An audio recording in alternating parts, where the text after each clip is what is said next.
Want to start coding but feel totally overwhelmed? You're not alone. I've been there too. The tutorials, the languages, the endless opinions, it's a lot. So, what's the best programming language to learn first? Not just the trendiest, but the one that actually sets you up for success. Welcome back to the channel. If you're new here, hit that subscribe button. We break down tech without the jargon.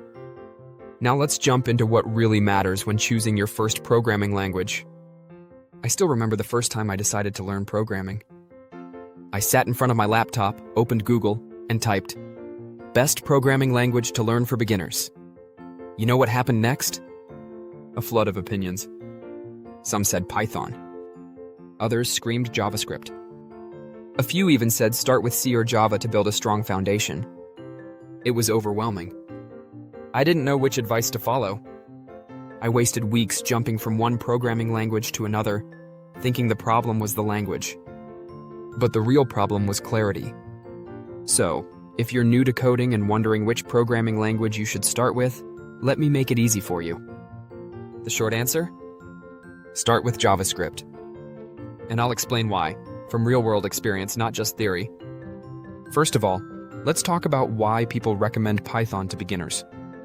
Yes, Python is easy to read. Its syntax is clean. And it's used in powerful areas like data science, machine learning, and automation. But here's the catch. Unless you're planning to go directly into AI or backend scripting, Python doesn't immediately help you build visible things. You won't be able to design websites or apps right away with just Python. And that lack of visual feedback can kill your motivation as a beginner. I've seen it happen. A friend of mine started with Python.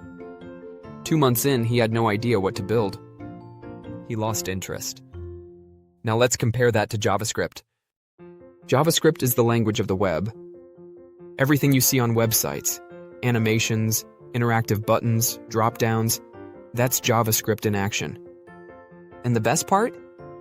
You can see what you're building. Instantly. You write a few lines of code, refresh your browser, and boom, you've made something real. That kind of feedback loop is what keeps beginners excited and hungry to learn more. I started with JavaScript. And I won't lie, it was tough at first. But it gave me results. In just a few weeks, I was building my own basic websites. It felt amazing. And that's the real secret to staying consistent. You need small wins early on. Now you might be thinking, but isn't JavaScript harder than Python? Not really. JavaScript has its quirks, sure. But with so many free tutorials, visual tools, and beginner-friendly frameworks like React, the learning curve is manageable. And here's another thing people don't talk about enough: job opportunities. In 2025, companies are hiring more junior front-end developers than back-end developers. Why? Because front-end work, using HTML, CSS, and JavaScript, is often easier to delegate to juniors.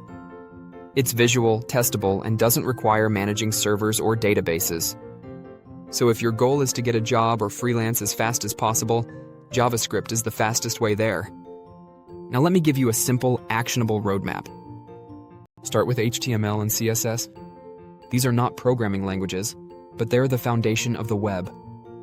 Learn how to structure a web page with HTML, then style it with CSS. Once you're comfortable with that, move to JavaScript.